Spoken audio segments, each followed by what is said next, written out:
Hello, my friends. Real quick, I wanted to just share some information from the article for Truth and Reparations.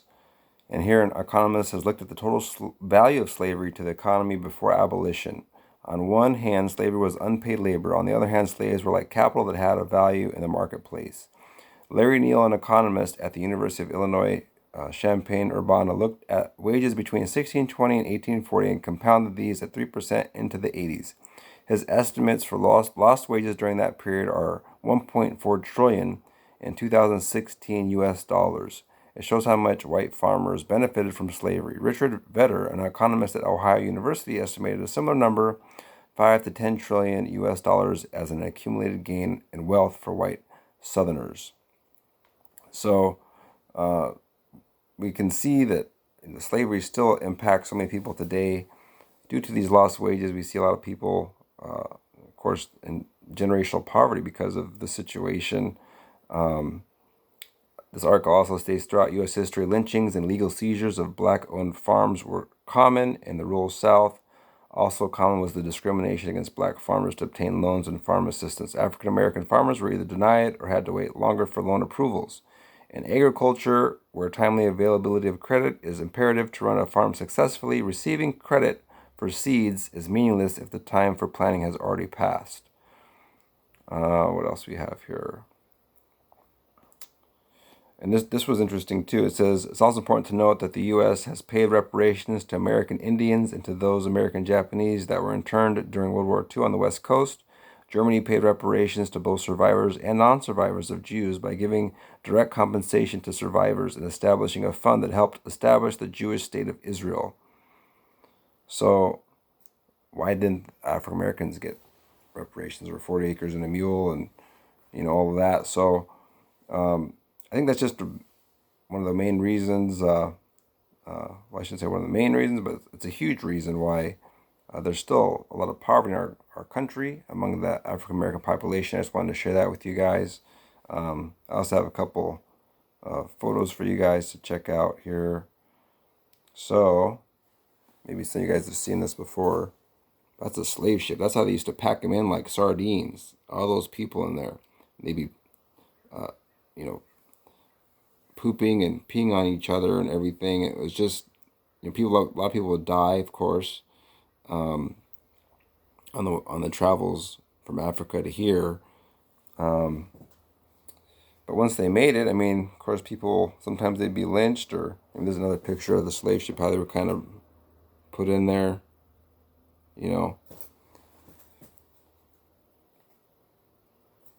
Another picture, they were getting thrown into the water.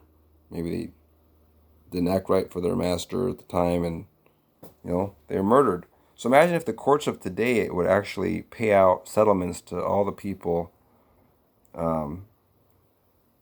that lost loved ones and things like that.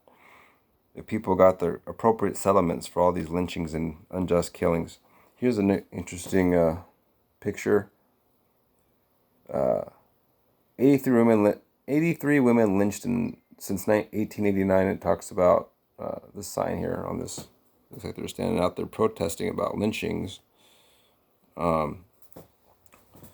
So we can study all this. Of course, all this labor that was given, a lot of slaves labored, and where'd all their wages go?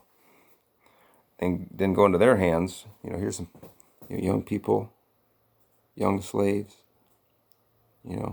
Looks like.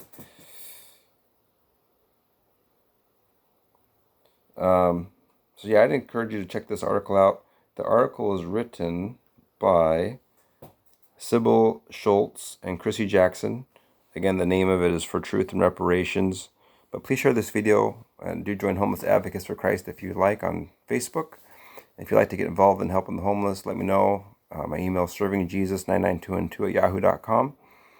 But I just wanted to explain a little bit about the case for for maybe reaching out more to this particular community, as far as helping them financially when possible, if they're in need, if they're homeless, because we could look back and see that possibly they may deserve some reparations when we look at history. So let me know what you think. Comment, like, subscribe, share.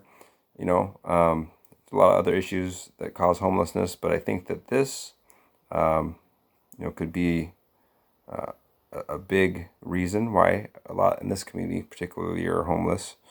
But there's of course people from every community that are homeless, whether they're Caucasian or Latino, whatever it is.